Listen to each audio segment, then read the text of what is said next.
The scrap of paper had been folded so many times that the crease lines had turned soft as cotton, and every single night for 7 years Beatrice Yates had unfolded it in the dark and pressed it flat against her palm, whispering the name written there as though it were a prayer she could not afford to stop saying. She had been 19 years old when she wrote it, sitting in the back room of her father's dry goods store in Harlan County, Kentucky, while the autumn rain turned the road outside to red mud and her father haggled with a traveling merchant over the price of salt. The merchant's young assistant had come into the back room looking for a glass of water, and she had given him water and a piece of corn bread, and they had talked for 2 hours about things neither of them could have named afterward: the color of the Blue Ridge Mountains at dusk, the smell of clover after a storm, the particular kind of loneliness that comes from living in a place where everyone knows your name but nobody truly knows you. His name was Noah Hawkins. He was 22, broad-shouldered, with dark hair that needed cutting and eyes the color of creek water in late summer. He had laughed at something she said, and the laugh had settled somewhere in her chest like a warm coal, and she had never quite been able to shake the heat of it. He left the next morning with the merchant's wagon, heading west toward the territories. She had pressed a scrap torn from a paper flour sack into his hand and told him to write to her. He had looked at her with those creekwater eyes and said he was not much of a letter writer, that words on paper always came out wrong, but that he would try. She had smiled and let him go, and then she had gone back inside and written his name on another scrap of the same flour sack paper, folded it 4 times, and tucked it into her apron pocket. He had never written. She had waited a year, and then another, telling herself there were 100 reasons a letter might not arrive in Harlan County: the roads, the distances, the unreliability of postal riders through the mountain passes. She told herself this while her father grew older and her mother grew quiet, while the town's young men asked to call on her, and she found polite reasons to decline every single one of them.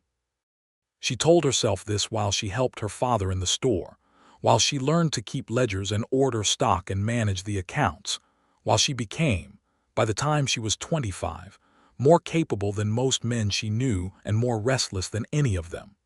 Her mother died in the spring of 1872, a quiet death from a fever that came and went in a single week, and something shifted in Beatrice after that, some last tether to the life she had been living.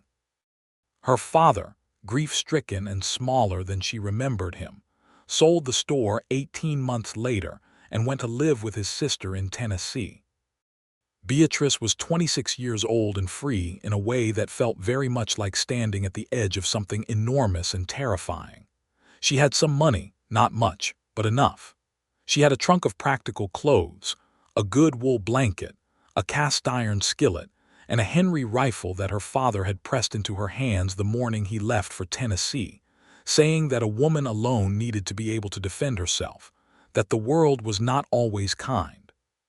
She had the paper still folded, still soft at the creases, still carrying the name she had written 7 years ago, Noah Hawkins. She knew almost nothing about where he had gone, only that the merchant he traveled with had been heading toward the New Mexico territory, toward the town springing up along the old Santa Fe Trail. She knew it was not much to go on. She knew that a man who had not written a letter in 7 years had likely forgotten a girl he spoke to for 2 hours in a back room in Kentucky. She knew all of this, and she went west anyway, because the coal in her chest was still burning, and she had run out of reasons to pretend otherwise. The journey west in 1873 was not romantic in any of the ways that people back east sometimes imagined. Beatrice left St. Louis on a wagon train in April, paying for her passage by cooking for the train's guide and his family, a practical arrangement that suited her perfectly well. She cooked well and worked hard and kept to herself in the evenings, though she was not unfriendly. The other travelers on the train were a mix of families, young men looking for work, a Methodist preacher and his very tired wife, and a widow named Delphine Broussard from Louisiana who was going west to live with her son, and who had opinions about everything and shared them freely, which Beatrice found more comforting than annoying. Delphine was 61 years old, compact and brown-skinned, with white hair and a sharp dark gaze that missed nothing.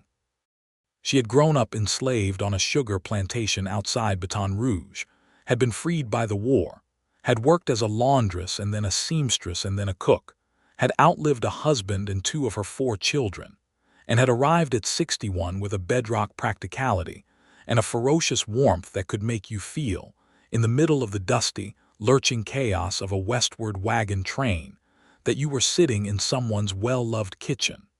She noticed the paper on the 3rd night out of St. Louis when Beatrice unfolded it in the firelight without thinking, just smoothing it the way she always did, her thumb tracing the letters. "What is that?" Delphine asked, not unkindly. Beatrice had hesitated, then told her. All of it. The 2 hours in the back room, the corn bread, the laugh that felt like a warm coal, the name she had written and carried and could not put down. Delphine listened without interrupting, which was not her usual habit and therefore meant something. When Beatrice finished, Delphine was quiet for a moment, and then she said, "And you think you are going to find him?" "I think I am going to look," Beatrice said. "There is a difference." Delphine had studied her for a long moment in the firelight, and then she had said, "Child, either you are going to find him and it will be everything you hoped, or you are going to find him and it will be nothing like you hoped, and either way you will have gone west and built something, and that is not nothing." Beatrice had folded the paper back along its soft creases and tucked it into her dress pocket and said, "I know." The trail was long and hard and sometimes beautiful in ways that surprised her. The prairies outside of St. Louis were brown and flat, and made her feel exposed in a way she had not expected, the sky too large overhead, the horizon too far in every direction. But then, weeks later, when the land began to change, when the grass turned yellow and the red rock formations rose up out of the earth like the ruins of some enormous ancient civilization, she found herself pressing her hands against her sternum as though her heart needed steadying. It was the most beautiful and most inhospitable landscape she had ever seen, and it frightened her and drew her forward at the same time. She and Delphine parted ways in Santa Fe, where Delphine's son met the wagon train with a buckboard and open arms, and a relief so plain on his face that it made Beatrice's throat tighten. Delphine had embraced her and held her at arm's length and said, "You write to me when you find him, or when you build something. Either way, you write."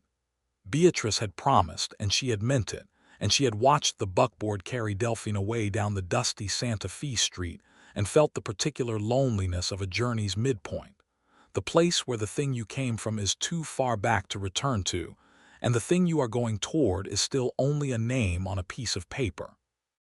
Santa Fe was older and more complex than she had expected, a town that had been Spanish and then Mexican and then American, layered like sediment, and she spent 3 days there asking careful questions of storekeepers and saloon owners, and the man who kept the post office, who had the resigned patience of someone who was asked constantly about people who were not there.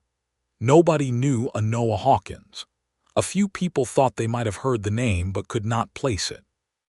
The merchant he had traveled with, she eventually learned from a wagon master who had been on these roads for 20 years, had gone north toward Colorado Territory and then come back east years ago, the territories having not been quite what he imagined. Beatrice felt something sink in her, but did not let it take her feet from under her. She asked the wagon master where young men had drifted in the early years of the decade, where the ranches and the trail towns were growing, where a man who was good with his hands and not much for letters might have ended up. The wagon master had pushed back his hat and said, "Cimarron County. Lots of young men went to Cimarron County. Ranches up along the Canadian River. Town called Millhaven that's growing fast. Good well water. Good grazing. Lawless as the devil but growing." She had thanked him and bought a horse. The horse was a gray mare she named Agnes, after no one in particular, simply because the horse had a gray, dignified, faintly judgmental expression that suggested the name. Agnes was not young, but she was sound and steady, and she did not spook easily, which was exactly what Beatrice needed. She had learned to ride as a girl in Kentucky and had not forgotten, and she and Agnes came to an understanding in the first 2 hours that involved mutual respect and no nonsense. The road from Santa Fe north and east toward Cimarron County was a 2-day ride through country that shifted from high desert to the beginnings of the Great Plains, the sky enormous and the wind steady, and the red mesas giving way to grassland and the occasional cottonwood-lined creek. She camped the first night by a creek that had good water and hobbled Agnes in the grass and made a fire and cooked beans and watched the stars come out, so many of them and so bright that it was almost disorienting, like looking down into something instead of up. She unfolded the paper and looked at his name in the firelight. Noah Hawkins. 7 years. 2 hours of conversation in a back room in Kentucky. She told herself she was not a fool. She told herself this very firmly. Then she refolded the paper and went to sleep. Millhaven in 1873 was a town of about 400 people, growing fast enough that half its buildings were still raw lumber without paint, the wood so new it looked almost white in the afternoon sun. There was a main street with a general store, a land office, a livery, a hotel with 6 rooms and a dining room that served 3 things for dinner regardless of what you ordered, 2 saloons, and a post office that was also a barber shop, which made some kind of sense in a practical Western way. On the south end of town, a church was being built, its frame up but no walls yet, like a skeleton waiting for skin. On the north end, a cattle pen beside the road out of town told you the primary business of the region without any need for a sign. She rode in on a Tuesday in late May, the sun already fierce at mid-morning, Agnes's hooves raising small puffs of dust from the street. She was dusty and tired, and her back ached from 2 days in the saddle, and she was aware that she had arrived in this town looking for a man on the basis of a 2-hour conversation 7 years ago, and that viewed from the outside, this probably did not appear to be the most rational undertaking in the history of the American West. She stabled Agnes at the livery, arranged for her trunk to be brought from the wagon that had agreed to carry it for the last stretch of road, and negotiated a room at the hotel, which was run by a woman named Vera Colton, who had a face like weathered sandstone and the businesslike manner of a woman who had heard every story and been impressed by none of them. Beatrice paid for a week in advance and carried her own bag upstairs without being asked. Then she washed her face and her hands, changed her dress, and went looking. She spent the first day making herself useful. The best way to learn anything about a town was to be seen in it. She had decided to let people form opinions of you before you started asking questions, because a stranger asking questions was a suspicious thing, but a woman helping the general store's owner count inventory in exchange for information was just practical. The general store was run by a man named Clement Gash, who was 60 years old and had a bad knee and was behind on his inventory, and was perfectly happy to have a competent woman count bolts of fabric and tins of food and sacks of grain in exchange for supper and conversation. She learned a great deal from Clement Gash over 3 days of inventory and supper. She learned who the prominent ranchers were, who the troublemakers were, what the land disputes were about, which of the saloons was safer, and which judge in the county could be relied upon. She learned that the Canadian River ranches were mostly owned by men who had come west in the late 1860s and early 1870s, and that there were a number of smaller operations run by younger men who had come as hands and worked their way into small parcels of land.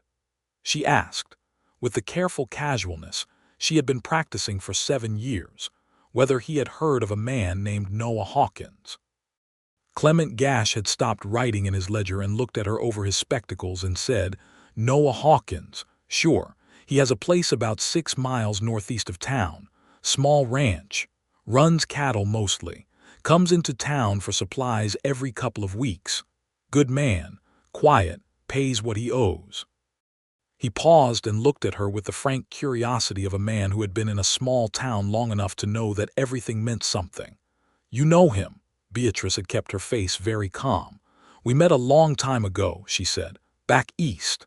Clement Gash had nodded in the way of a man filing information away.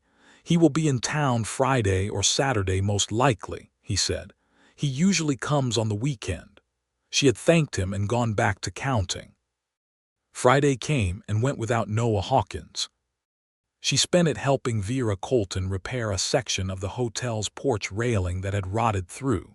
And Vera, who had initially seemed impenetrable, warmed slightly over the course of several hours of shared labor and told her about the town's history, how she had come from Missouri with her late husband in 1869, how he had died of a fever in the first winter and she had stayed anyway because she had nowhere particular to go back to, and the hotel was nearly built, and she had not come all this way to leave.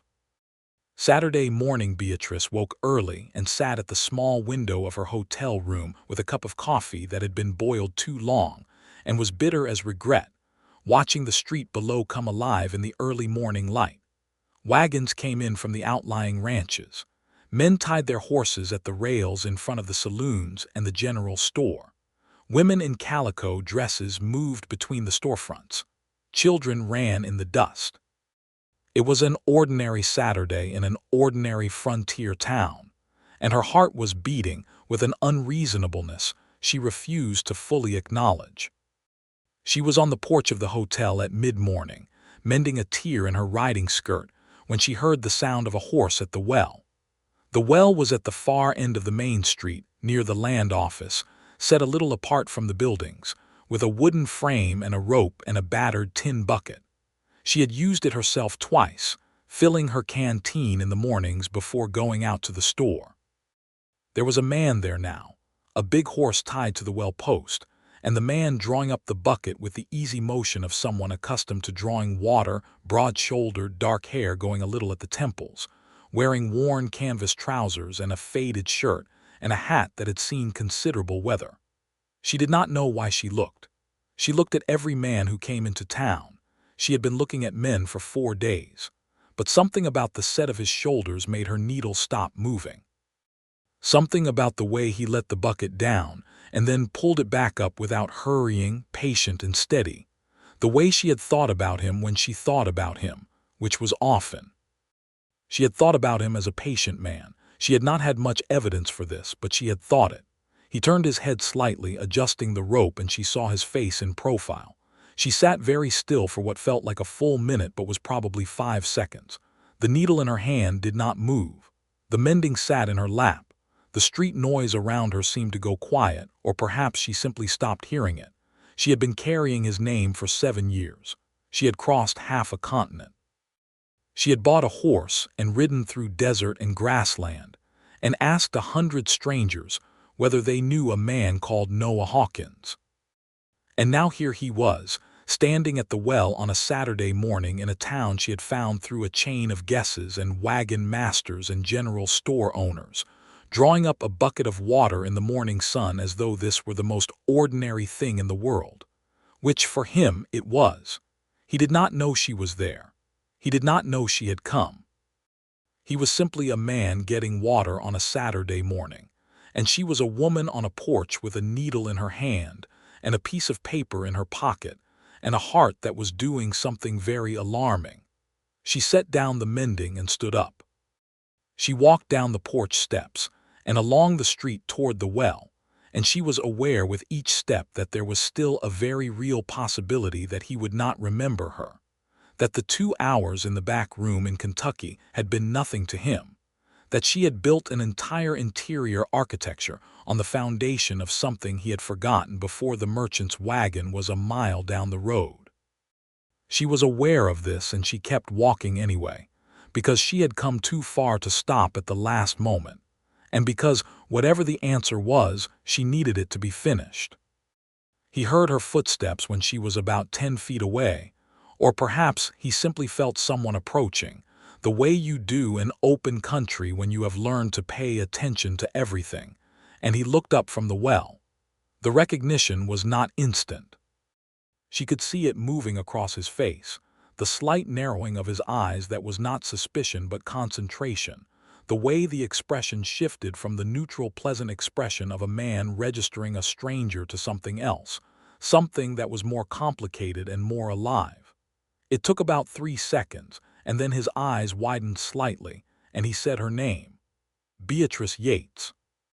He said it the way you say a thing you were not sure was real, quietly, with a kind of careful steadiness as though he were testing whether it would hold. She stopped walking and stood about 4 feet from him and said, "Hello, Noah."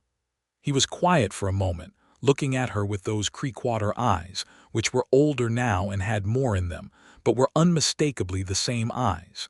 He had lines at the corners of them from squinting in the western sun. He was 30 now, or close to it, and the broad-shouldered young man had become something more settled.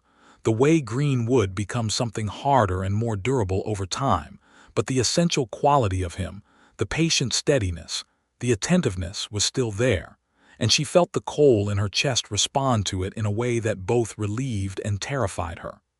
"You came west," he said. This was a factual statement with a great deal under it. "7 years ago you told me you would write," she said, which was also a factual statement with a great deal under it. He absorbed this. The corner of his mouth moved slightly, not quite a smile, more an acknowledgement. "I told you I was not much of a letter writer. You did say that." "I never found the right words," he said. He was looking at her very steadily, with an intensity that was not aggressive but was very serious, the kind of serious that a man gets when he has decided to be honest. "I thought about writing. I thought about it a lot. I sat down twice with paper and I wrote the first line and then I could not find what should come after it, and it seemed wrong to send half a letter, and then more time passed and it seemed worse, and I did not know if you were still there or still." He stopped. "Still waiting," she finished. "I was going to say still thinking about it," he said. "But I suppose that also." She reached into her pocket and found the paper by feel, the way she had found it in the dark every night for 7 years, and she held it out to him. He looked at it, then at her, then took it from her hand carefully and unfolded it. He read his own name in her handwriting, and she watched his face do something she had not seen it do in the 5 minutes since she had arrived at the well. It became uncertain, not unhappy. Uncertain in the way of someone encountering something that has weight and consequence, something that requires them to reckon with themselves and what they have done or not done. "You carried this," he said. "Yes. For how long?" "Since the day you left Harlan County." He refolded the paper with the same careful attention to the crease lines, as though he understood that this was how it was meant to be folded, and he held it out to her. She took it back and put it in her pocket. "I owe you something," he said. "You owe me nothing," she said, which was true and also not the point. "I did not come here to collect a debt." "Why did you come?" he asked, not challenging, genuinely asking. She had prepared for this question. She had thought about it on the prairie and in the desert and by the creek where the stars came out like a landslide of light, and she had prepared an answer that was measured and practical and did not make her sound like a woman who had lost her reason over a 2-hour conversation 7 years ago. She had the answer ready. She opened her mouth to give it. What came out instead was, "Because I have not been able to put you down." He looked at her for a long moment. The bucket was still hanging on the well rope, turning slightly in the morning breeze. Someone was hammering somewhere down the street. A child was shouting. The town was doing all the things a small frontier town does on a Saturday morning, and the two of them were standing at the well looking at each other. And then Noah Hawkins said, "I have not been able to put you down either." He said it quietly, and with the precision of a man who does not say things he does not mean, and it landed in her like something that had been falling for 7 years and had finally found the ground. They stood there for another moment, the distance between them the 4 feet she had stopped at, and then she said, "I do not know what to do with that information," which was honest and also slightly ridiculous, and he laughed. The laugh was exactly the same. The warm coal in her chest flared bright enough to make her catch her breath. "Would you let me buy you coffee?" he said. There is a place on the south end of the street that makes decent coffee, better than the hotel. The hotel coffee is terrible, she agreed. Vera Colton boils it until it gives up, he said. You are staying at the hotel. I have been here 5 days, she said. I was going to give it until the end of the week and then decide. Decide what? He asked. She looked at him steadily and said, whether I had been a fool. He was quiet for a moment, and then he unhitched his horse from the well post and said, You have not been a fool. And the way he said it was not reassuring in the easy way of someone telling you what you want to hear. It was the solid way of someone making a statement about the nature of things. Come and have coffee with me, Beatrice Yates. She fell into step beside him and they walked down the street together, the horse trailing along behind Noah with the docility of an animal that knows its person. And Beatrice was aware that she was walking through a frontier town she had arrived in 5 days ago beside a man she had spent 2 hours with 7 years ago, and that this was objectively a very strange situation. And she felt a lightness in her chest alongside the strangeness, a levity she had not felt in a very long time. The coffee place was a small establishment run by a Mexican woman named Esperanza who also made corn tortillas and a very good bean dish that Beatrice had already discovered on her second day in town and considered one of the better things about Millhaven. Esperanza had a daughter of about 12 who helped in the establishment, and a natural dignity that made the cramped space feel like a proper sitting room. She brought them coffee in ceramic cups and did not make a great deal of their being there together, though she looked at Noah with a slight expression of pleased surprise that suggested she had not previously seen him bring anyone to sit with him.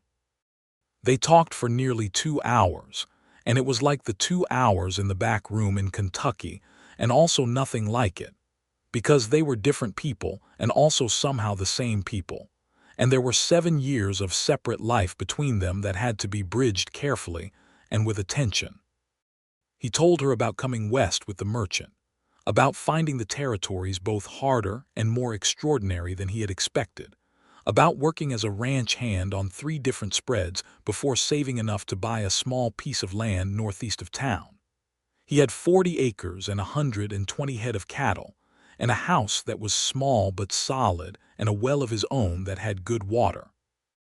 He had been building it slowly and steadily, with the patience she had attributed to him based on very little evidence, and which turned out to have been accurate. She told him about her mother dying and her father selling the store and going to Tennessee, about choosing west over east, about the wagon train and Delphine Broussard and Santa Fe and Clement Gash's inventory. She did not tell him, yet, about unfolding the paper every night.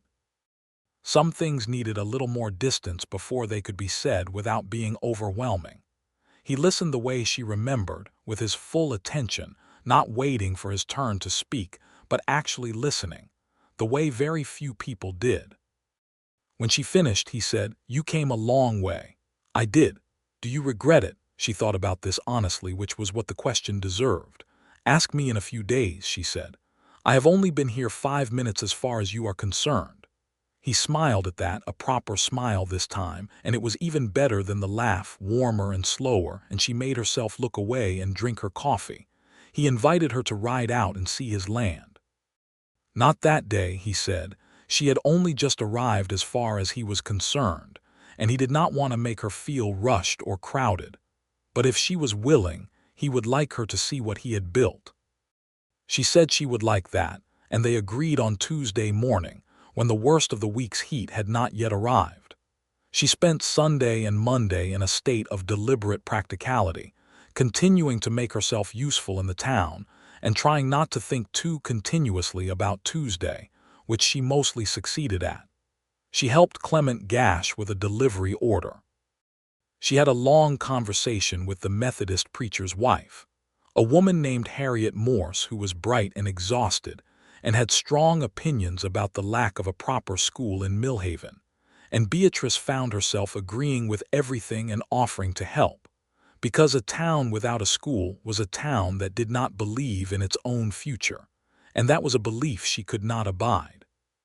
She had Sunday dinner with Vera Colton in the hotel's small kitchen, a quiet meal of salt pork and beans and cornbread, and a dried apple pie that Vera made with the focused competence she brought to everything. Vera asked how long she intended to stay in Millhaven, and Beatrice said she was not sure, and Vera looked at her with the expression of a woman who has reached the age at which she can recognize the answer to a question even when the person being asked cannot quite say it. "Noah Hawkins is a good man," Vera said, not preambling it with anything, just saying it. Beatrice kept her expression neutral. "I knew him slightly, years ago." "Slightly," Vera repeated, without any particular inflection that would have been easy to object to. Beatrice ate her cornbread. "He has been here 4 years," Vera said. "Built his place from nothing, never cheated anyone. Helped with the Dawson family when their barn burned 2 winters ago, worked 3 days straight, did not ask for anything. His cattle are healthy and his land is tended." She paused. "He has been alone the whole 4 years I have known him." Beatrice set down her fork. "Are you recommending him to me, Vera?" "I am giving you information," Vera said. "What you do with it is your own business." Beatrice picked her fork back up. "Thank you for the information," she said, and Vera made a small sound that was the closest she got to a laugh and passed the apple pie. Tuesday came bright and clear. The sky over the New Mexico territory, that particular blue that has no counterpart elsewhere in the world. The kind of blue that makes you feel as though you are standing at the bottom of a very clear, very deep ocean. Beatrice met Noah at the livery at 8 in the morning, both of them on horseback, Agnes demonstrating her usual dignity and Noah's big brown quarter horse demonstrating its usual good manners.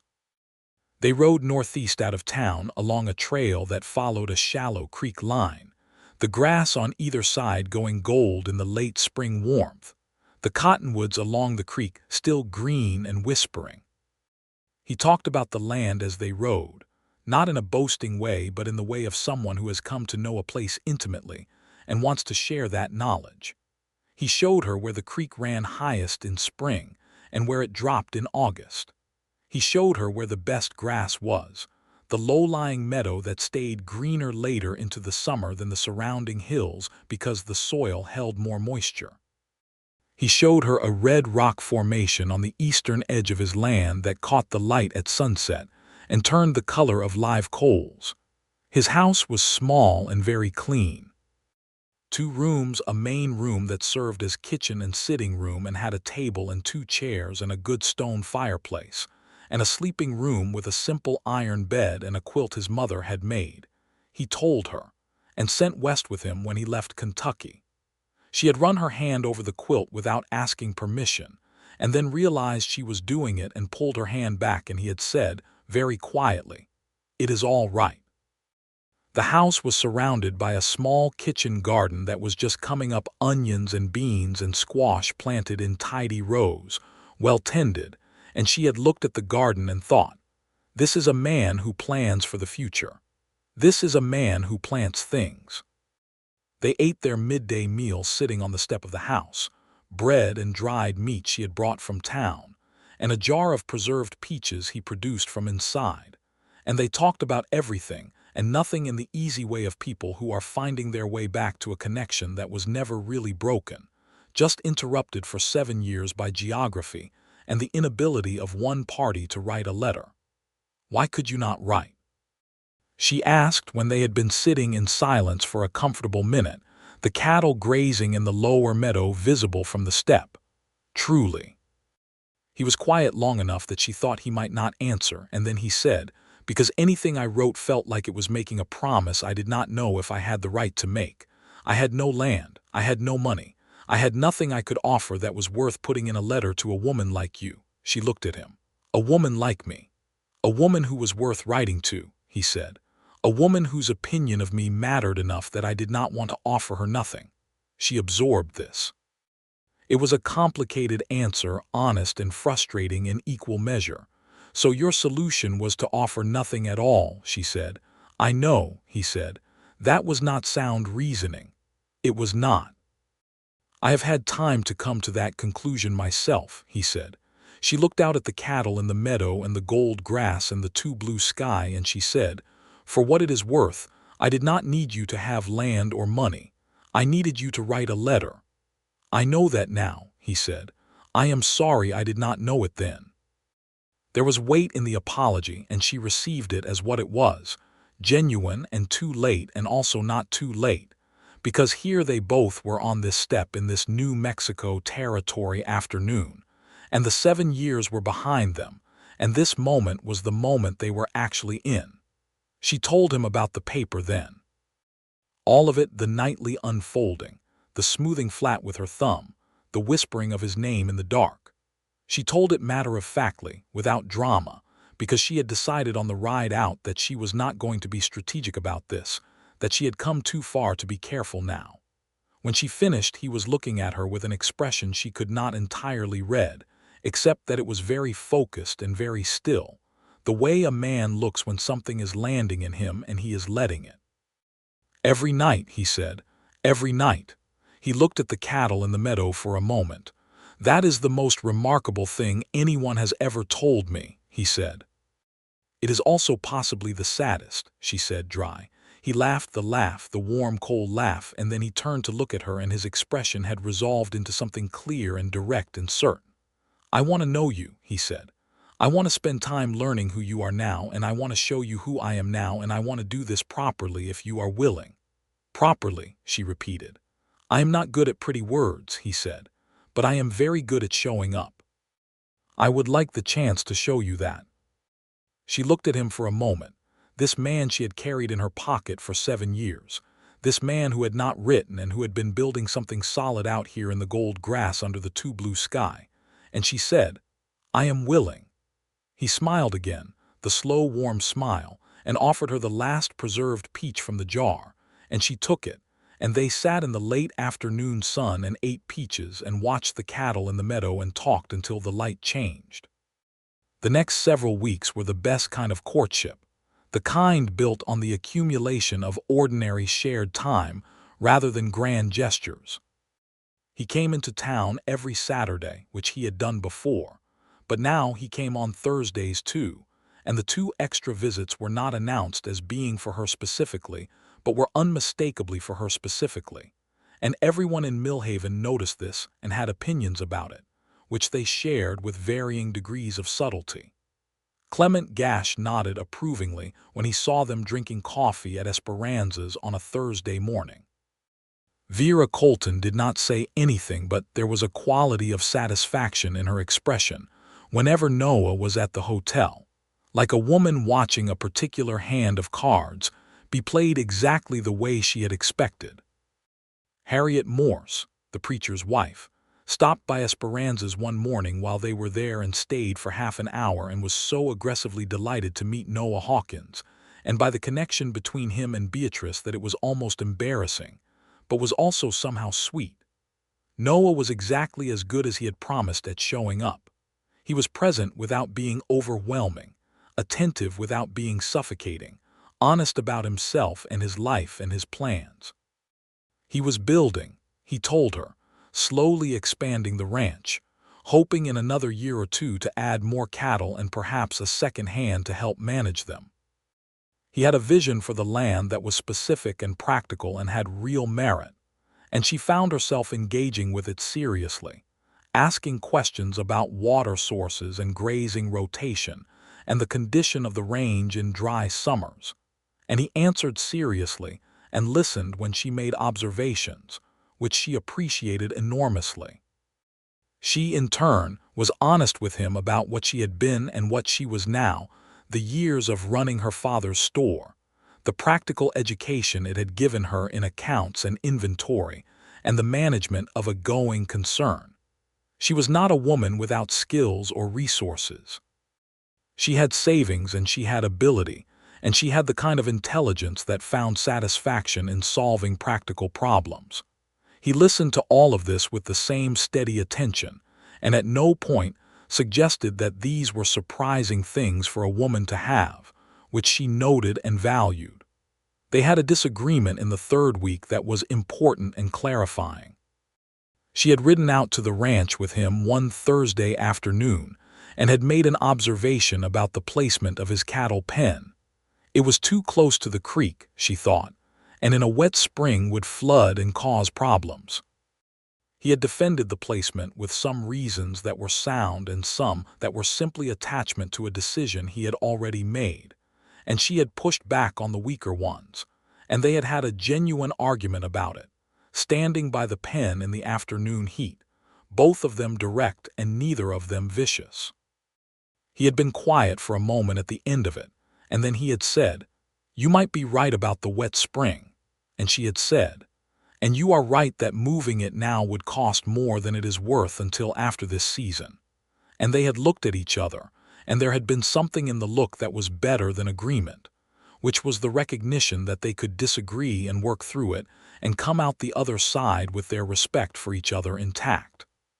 She had ridden back to town that evening feeling something she had not expected, which was the particular certainty that comes not from romantic fantasy, but from the accumulation of real evidence. She knew this man. She was coming to know him more every day, and what she knew was solid. The crisis that shook things loose came on a Friday night in early July, 6 weeks after she had arrived at the well. It was not a large crisis as frontier crises went, but it was sharp enough to clarify things.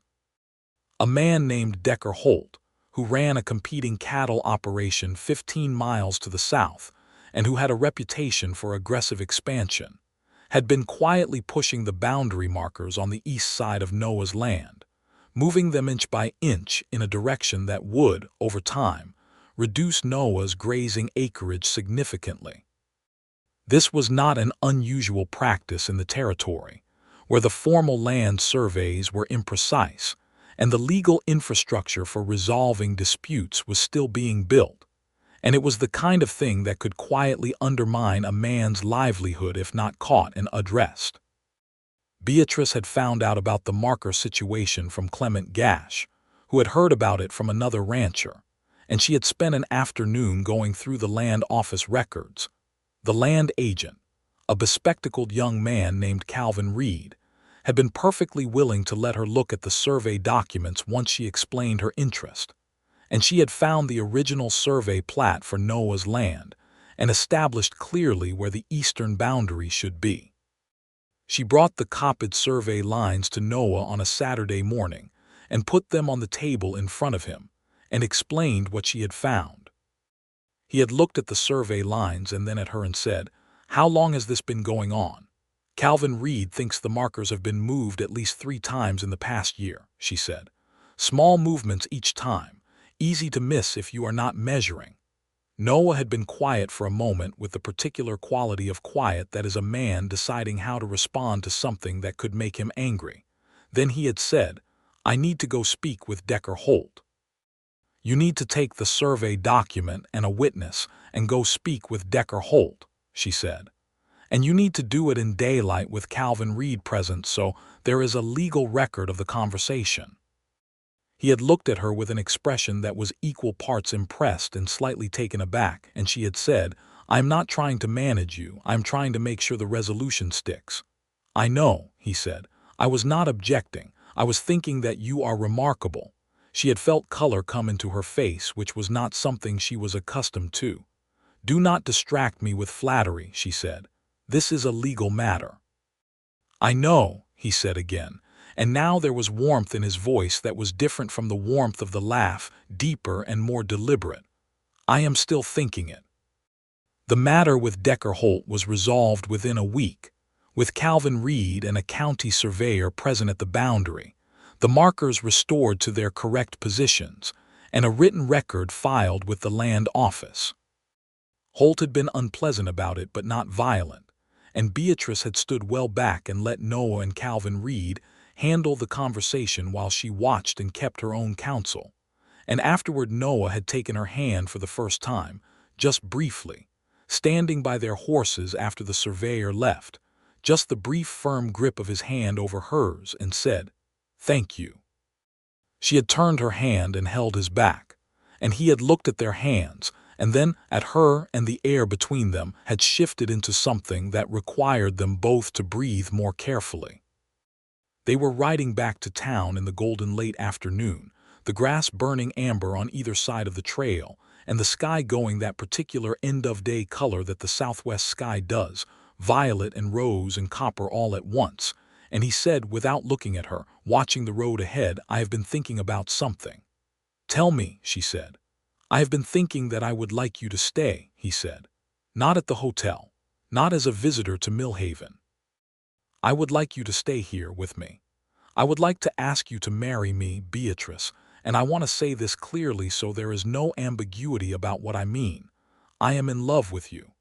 I have been turning that understanding over since the day you appeared at the well, and it is solid and it is certain, and it is not going to change. I did not write you a letter for 7 years, and I cannot undo that. But I can tell you plainly now what I was never able to put on paper. That you were in my head for all of it, that there was never anyone else that felt right, and that having you here is the truest thing I have found since I came west." She had been looking at his profile as he spoke, the strong line of his jaw and the steady set of his mouth and those creekwater eyes fixed on the road ahead with the honesty of a man who has decided to say the whole thing, not just the easy part. She had been carrying his name for 7 years, and the man whose name it was had just told her, with the careful precision of someone who chooses words because he means them and not for any other reason, that she was the truest thing he had found. She stopped Agnes. He stopped his horse and turned to look at her. "I am in love with you too," she said. "I have been for a very long time, and I am done carrying it alone." He looked at her for a moment, and then he leaned across the space between their horses and kissed her, and it was exactly as good as 7 years of warm coal in the chest should have prepared her for, which was to say, better than anything. They were married in late August, in the frame of the not-quite-finished church, which had acquired walls and a roof by then, though the windows were still covered with oilcloth and the floor was bare earth. Harriet Morse's husband performed the ceremony with a personal investment that made the whole thing feel less like an official proceeding and more like the blessing of something that needed to be blessed.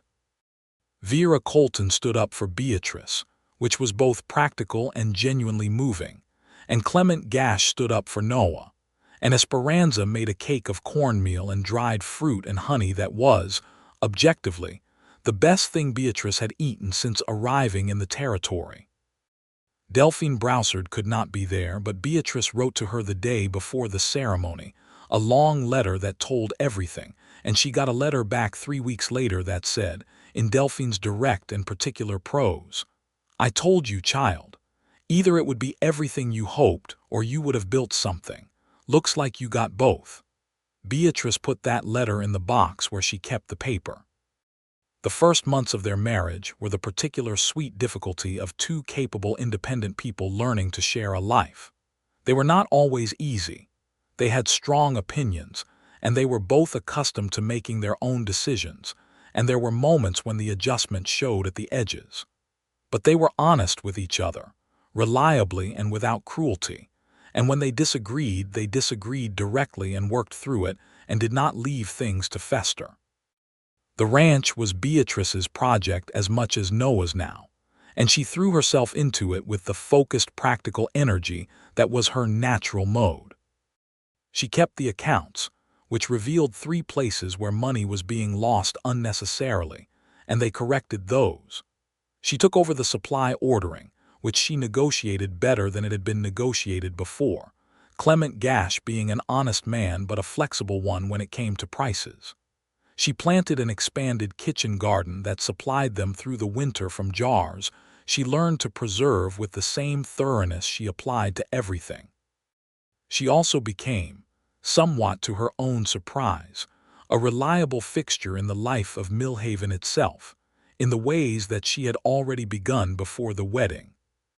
The school she had discussed with Harriet Morse became real, not a proper schoolhouse yet, but organized lessons 3 mornings a week in the church, Beatrice teaching reading and arithmetic to 12 children of varying ages, with Harriet's help.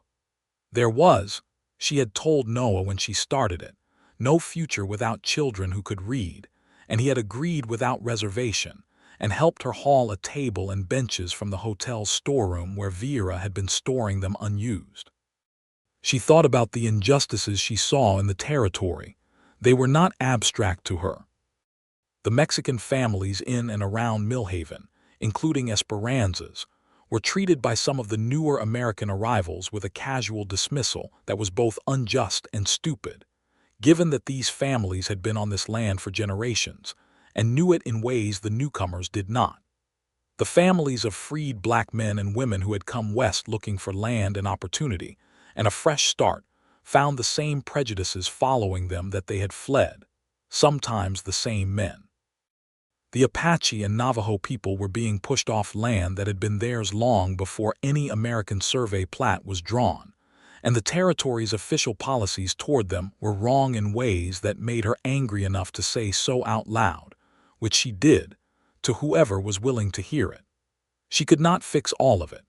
She knew this with the same practicality with which she knew the prices of flour and the location of the best grazing.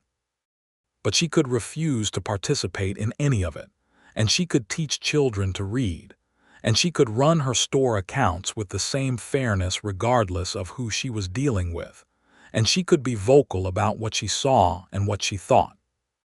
Noah backed her in all of it, which she had expected by then.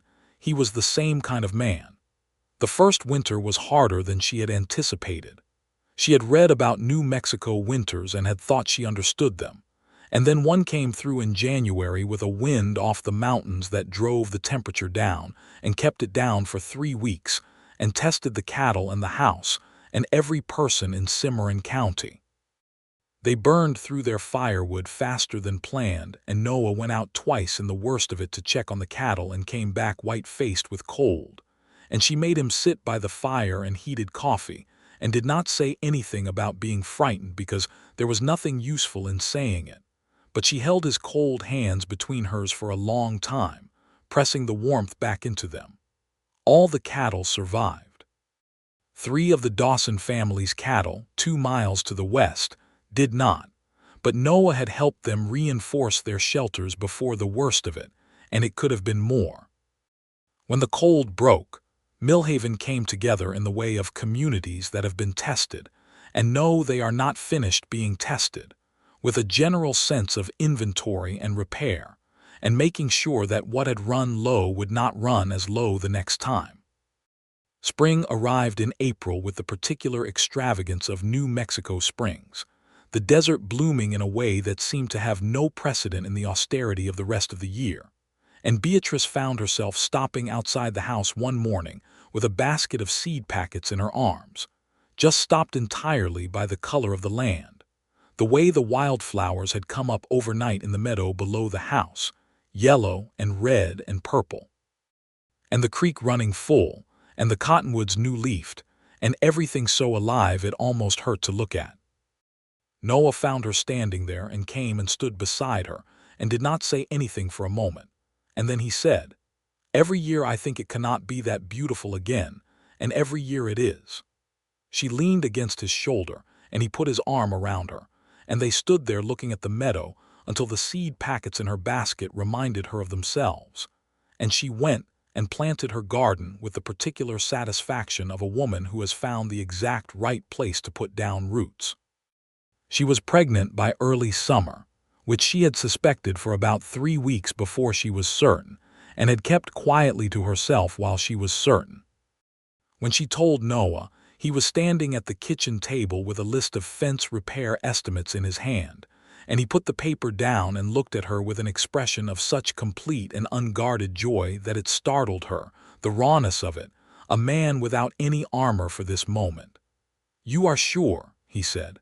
"I am sure." He crossed to her and took her face in his hands and kissed her forehead and her cheek and then her mouth, and then he held her and she felt him breathe, the long, steady breath of a man absorbing something enormous. "Are you all right?" he said into her hair. "Are you well? Is everything is fine," she said. "I am perfectly well. We should get Dr. Henley out from Cimarron City," he said. "Or perhaps you should go to him. Perhaps Noah," she said. "Yes. I am fine," she said. "I have known for 3 weeks and been fine for 3 weeks. Breathe." He breathed. She felt him smile against her hair, The pregnancy was straightforward, as these things went in the territory, which is to say it was demanding, and she was sometimes exhausted and sometimes uncomfortable, and the nearest actual physician was in Cimarron City, and she had to be practical about it.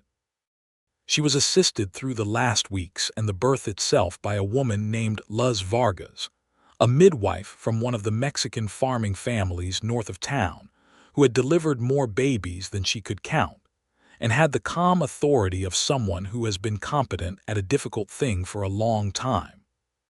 Luz had been coming into town to sell eggs and cheese at the general store for as long as Clement Gash had been running it, and Beatrice had gotten to know her through those transactions and had recognized her competence almost immediately. Their son was born in February of 1875, on a cold, clear night with the stars fierce and close, and they named him James, after Noah's father, with Thomas for Beatrice's father as a middle name. He was loud and red and absolutely furious about being in the world, which Beatrice, holding him in the lamplight while Luz cleaned up and Noah sat on the edge of the bed, and stared at his son with the expression of a man encountering something beyond language, found tremendously funny. This baby had come out with opinions, and that was entirely appropriate. James grew with the remarkable speed of children, who seemed to have somewhere urgent to be, and the ranch grew alongside him. Noah bought an additional 20 acres in the spring of 1875 and put more cattle on the new pasture, and hired a hand named Walter, a young man of 20 who had come west from Ohio with dreams of adventure, and stayed for the straightforward reason that the work suited him, and Noah paid fairly, and Beatrice fed everyone well. Walter was earnest and capable and devoted to James, who by 18 months of age had decided that Walter was the funniest person in the world, and greeted him every morning by launching himself at Walter's knees in a way that would have been hazardous for anyone with less solid footing. The school grew too. By 1875, there were 17 children attending regularly, and by early 1876, the people of Millhaven had organized themselves sufficiently to build an actual schoolhouse, a real one, with planed wood walls and a real floor and 2 windows that let in actual light, and Beatrice was its first, and for a time its only teacher, a role she had not planned for herself, but that fit so exactly that it seemed she must have been moving toward it from the beginning. She brought to it the same organized thoroughness she brought to the ranch accounts and the garden, and she found in it a satisfaction she had not anticipated, the particular satisfaction of watching a child's face change when something becomes clear, when the letters start to make words, and the words start to make meaning. She and Noah had a particular rhythm to their evenings in those years, a domestic peace that she had never imagined having but that she valued with an intensity that occasionally surprised her. After James was in bed and the day's work was finished, they sat at the kitchen table together, he working on his ranch records or the endless practical planning of a growing operation, she grading her students' work or preparing lessons or writing letters. To Delphine Broussard, who had become a regular correspondent, and whose letters were among the things Beatrice most looked forward to. They talked while they worked about the day, about the ranch and the school and the people of Millhaven, about ideas and the world and what was happening in the territories and what it meant. He was as good to talk to as he had been in the back room in Kentucky and on the step of his house eating preserved peaches, and the conversation still surprised her, still went places she had not expected. One evening in the summer of 1876, when James was a year and a half and asleep in his room, and the night was warm enough to sit on the step with the door open, she had taken out the box where she kept the paper, and the letter from Delphine, and a few other things she was careful about, and she had unfolded the paper and looked at his name. Noah Hawkins, in her 19-year-old handwriting, slightly faded after 9 years of being folded and unfolded in the dark. Noah, sitting beside her on the step, had noticed. He had been quiet for a moment, and then he had said, "You still have it." "I still have it," she said. He held his hand out and she put it in his palm, and he looked at his own name in her handwriting for the second time, and she watched him look at it with the expression she had seen the first time, uncertain in the way of someone encountering something with weight and consequence.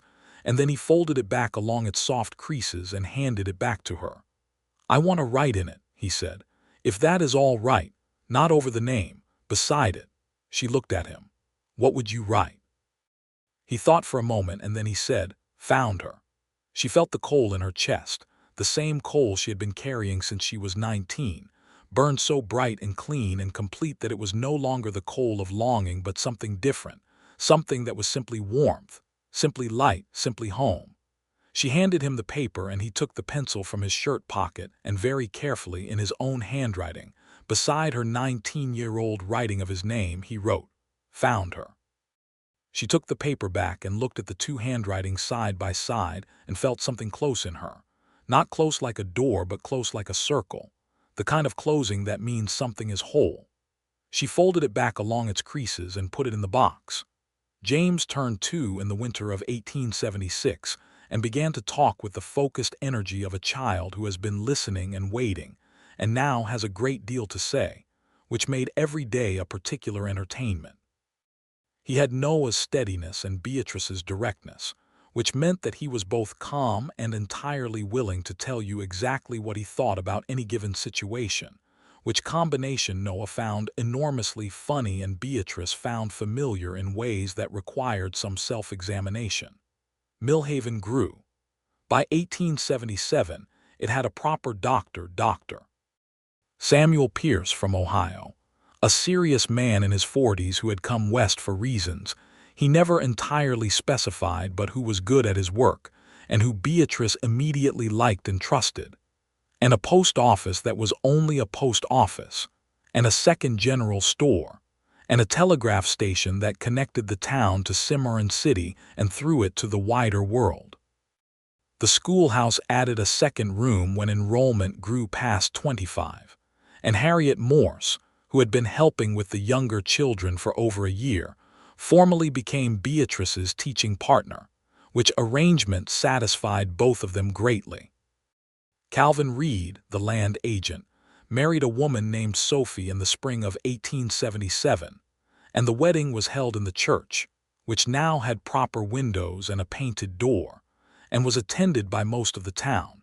And Beatrice danced with Noah in the churchyard in the June evening, and thought about her own wedding, 4 years ago in the frame of the half-built church with oilcloth windows, and felt the weight and substance of 4 years of built life around them, like a structure more solid than any wood and stone. She had written to her father in Tennessee throughout all of it, regular letters with news of the ranch and the school and the territory, and he had written back with the careful politeness of a man who was not entirely sure what had become of his daughter, and was not sure how to ask.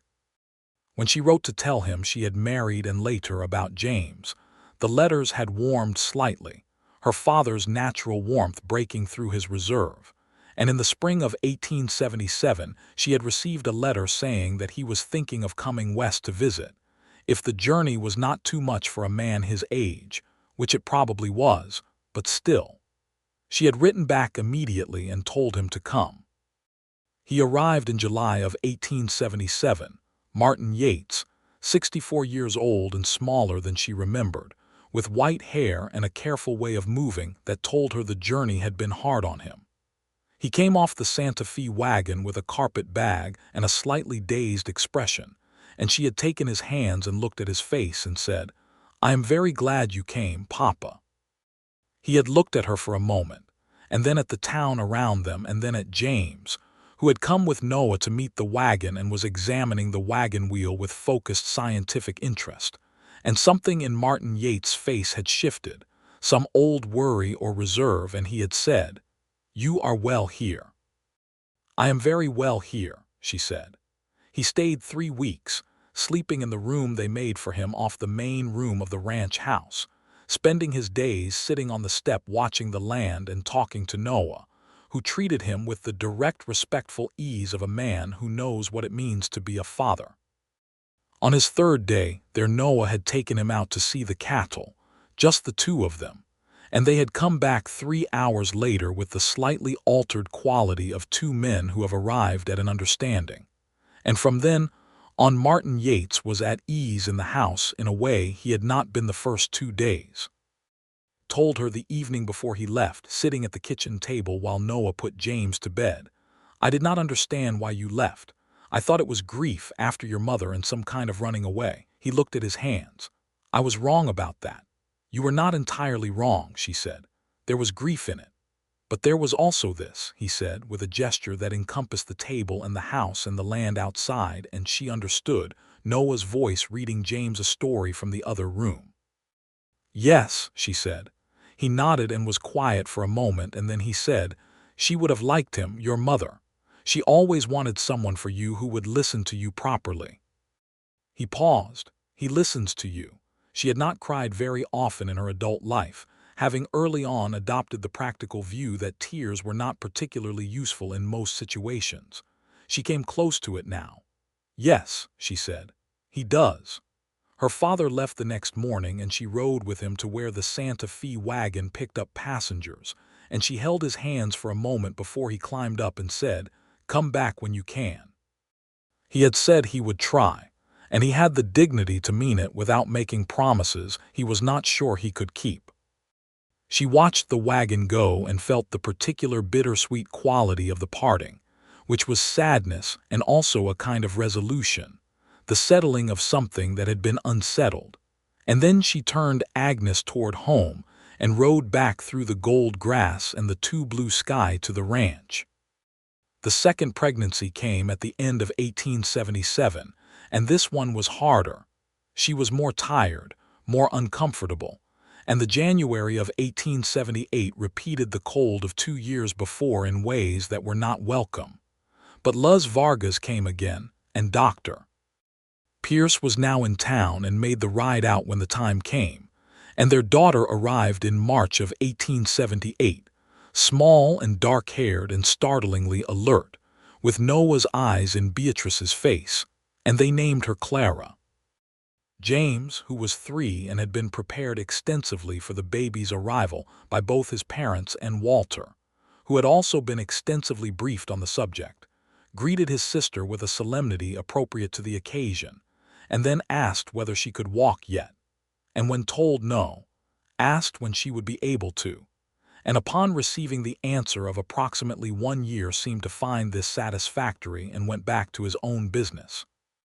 Though he returned frequently over the following days to check on her progress, which he monitored with the patient attention of a small scientist. Clara was different from James in almost every way from the beginning. Where he was steady and methodical, she was quick and impulsive and found the world hilariously funny, which made her an enormous amount of fun and also, increasingly, a child who required watching. She walked at 10 months and was running by 12, and by 18 months had discovered that if she arranged herself to look very innocent immediately after doing something she should not have done, a surprising number of adults would be uncertain about whether anything had actually happened. She had almost certainly learned this from somewhere, though nobody was willing to claim credit. In the spring of 1879, 6 years after Beatrice had arrived at the well, the ranch was big enough that they needed a second hand and added one. A man named Eli, older and more experienced than Walter, who had worked cattle in Texas for 15 years and had come north looking for a steadier operation. Walter, who was now 26 and had been with them 4 years, had developed into someone Beatrice thought of as indispensable, and she had told him so directly, and he had turned red to the ears and said he appreciated the work. The school had by then grown to 41 students, which required a third teacher, and they found one in the form of a young man named Marcus Cole, who had come west from Virginia and had a university education and the bright, distractible energy of someone who has read everything and not yet done much, and who turned out to be an excellent teacher of older children when given the right structure, which Beatrice provided. Millhaven was becoming a real town. The population was over 600, and there was talk of formal municipal incorporation, and the church had a second building now for meetings and community events, and the hotel had added a wing, and Vera Colton was running it with the same sandstone efficiency she always had, though she had also, quietly and over the course of several years, become one of Beatrice's closest friends, a friendship built on shared labor and plain speech, and a mutual respect for competence, which seemed like enough and was actually a great deal. Beatrice's correspondence with Delphine Broussard had continued through all of it, letters crossing in both directions. Delphine's letters written in a strong, clear hand full of news about her son's family and the growing community of black families settling the California coast, frank about the difficulties, and full of the same bedrock practicality and ferocious warmth that Beatrice had found comforting on the wagon train. She knew she owed Delphine a debt of a kind that couldn't be repaid in letters, but tried anyway. In the fall of 1879, Beatrice and Noah rode out to the Red Rock Formation on the eastern edge of the land at sunset, the two of them alone for the first time in what felt like weeks, the children with Walter and Eli for the evening, and they sat on their horses at the top of the formation and watched the rocks turn the color of live coals as the sun went down, which was the most specific and most beautiful thing about this land, the way it caught fire at the end of the day. 6 years, Noah said. He was watching the light change, his hands easy on the reins, his profile the same profile she had seen at the well all those years ago, older and more weathered and more thoroughly known to her now than any landscape. 7 since I came west, she said. 6 since you asked me to stay. Are you glad you stayed? He said, not asking with any real uncertainty, they were past real uncertainty, but asking in the way of a man who wants to say something and is arriving at it by way of a question. What do you think? She said. He smiled, the slow, warm smile, and looked at her, and she looked back, and the red rock burned around them, and the sky above was that violent end-of-day color, violet and rose and copper, and he said, I think we should have more children. She laughed. Is that what you have been working up to? That end, he said, I have been thinking about the north pasture and whether it makes sense to put a second house there for Walter, who has been with us 4 years and who I think might want to put down roots if we gave him a reason. She considered this. A house would be a good reason, she said. It is also good management. I know, he said, but I also just think he deserves it. This was one of the things about Noah Hawkins that she had come to know and value past the ability to articulate. The way practical decisions and genuine human feeling were not separate categories for him, but the same thing, woven together so completely that you could not tell where one ended and the other began. He was practical about people in the way that meant he cared about them. Yes, she said, build him a house.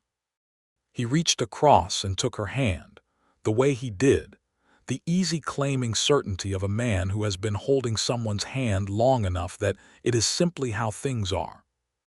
The rock burned below them, and the sky deepened toward night, and the first stars came out, and she held his hand and watched the stars appear with the particular peace of a woman who has arrived.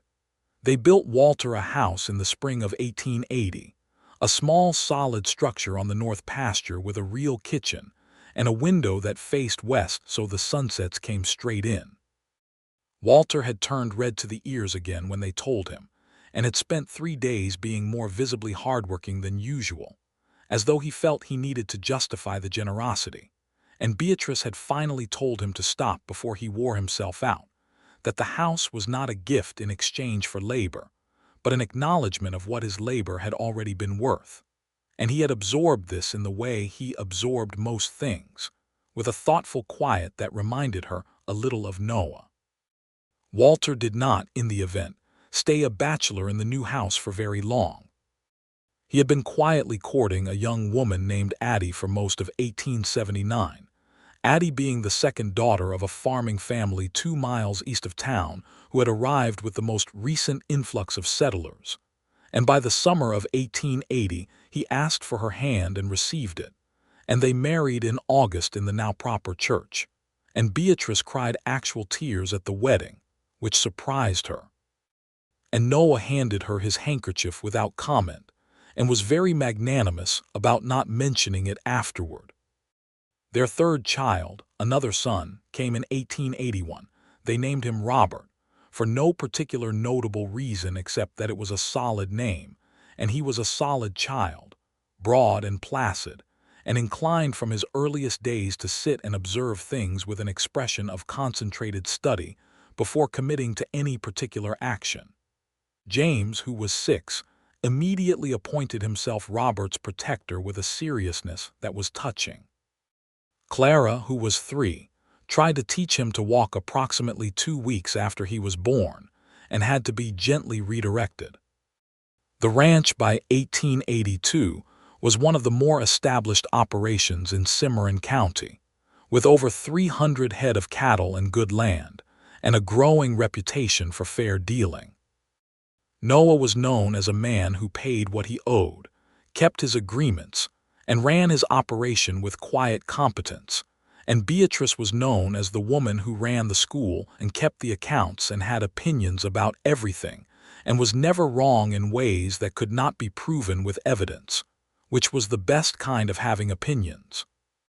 They were, by most measures, exactly what they had been building toward.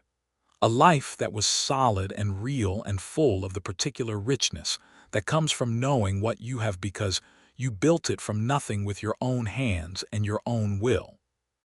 She found the paper at the bottom of the box one evening in the late spring of 1882, searching for a letter she needed to answer, and she sat back in her chair and unfolded it along the soft creases. They were very soft now, almost worn through, and looked at it in the lamplight. Noah Hawkins, in her 19-year-old handwriting, found her in his handwriting beside it, 9 years since she had written it. She had been 19, sitting in the back room of her father's store with the autumn rain turning the road to red mud. She had not known what she was doing. She had only known the coal in her chest and the name that went with it, and she had written it down because she needed to have it somewhere outside of herself. She heard his footsteps on the porch, the familiar particular rhythm of his step, and then the door and then him, coming in from checking on the cattle, pulling off his hat, going to the water basin. She watched him wash his hands, the familiar particular way he did it, and then he turned and saw her at the table with the paper, and he crossed to her and stood behind her and looked down at it over her shoulder. "Still have it," he said. "Still have it," she agreed.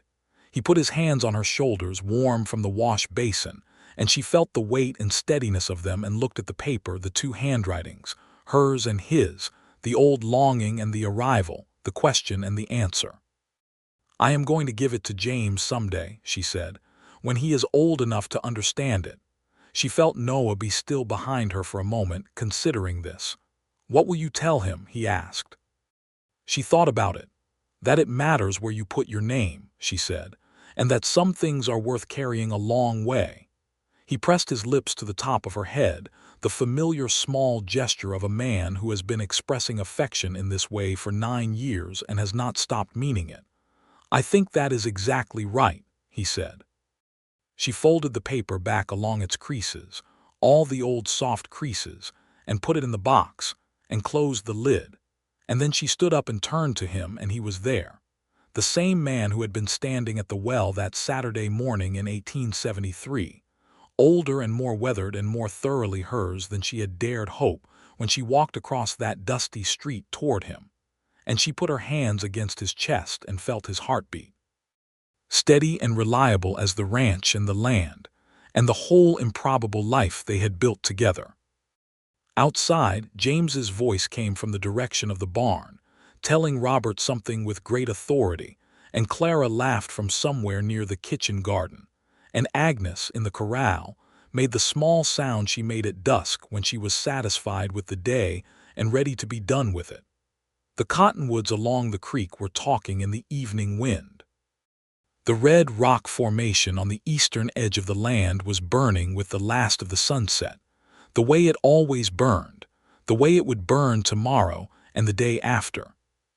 She had written his name on a scrap of paper and carried it west across a continent and found him standing at the well, and she had been right to come, and the answer had been everything she hoped, and she had also built something, and Delphine Broussard had been correct that it was not nothing. It was, in fact, everything. It was a ranch with good water and good cattle and a kitchen garden, and a school with 40 children and a proper schoolhouse, and a husband who listened, and a son who was growing into someone solid, and a daughter who found the world funny, and a new son who observed everything before committing, and letters from a woman in California who had become a true friend, and a father in Tennessee who had come west once and called it beautiful, and Vera Colton across town running her hotel with her sandstone face and her unlikely warmth, and Walter and Addie in the North Pasture house watching their own beginning take shape. She had written his name and carried it, and he had found words for what he could not put in a letter, and the paper was in the box, and the fire was in the hearth, and the children were outside in the evening, and the coal she had kept burning for 7 years of waiting had become the fire of an entire life. Noah Hawkins put his arms around her and she leaned into him, and the evening settled around them, and the land was gold, and the sky was deep, and everything was exactly as it should be.